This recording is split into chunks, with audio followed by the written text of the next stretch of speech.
The process is changing for the Paycheck Protection Program. The government plans to be a little more careful this time around as it hands out money to struggling small businesses. Scripps reporter Alicia Nieves shows us what's different to ensure federal dollars go to small businesses who can prove they need the money.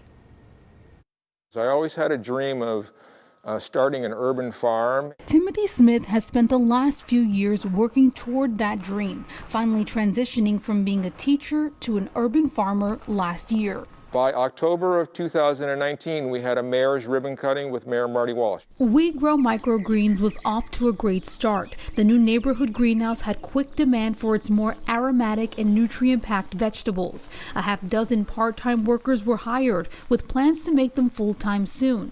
But the pandemic hit, and the impact was instant. We had a number of loyal customers that would continue to purchase at farmers markets.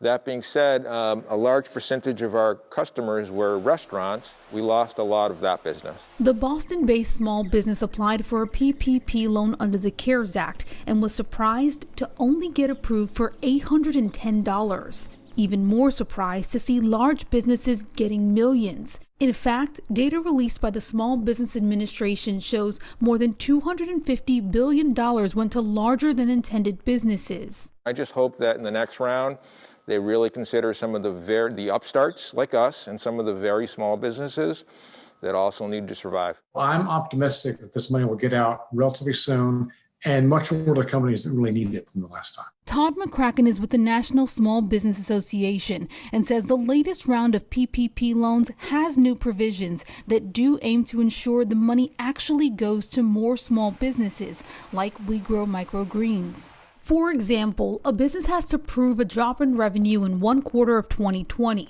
ensuring struggling businesses only get this money and get it first.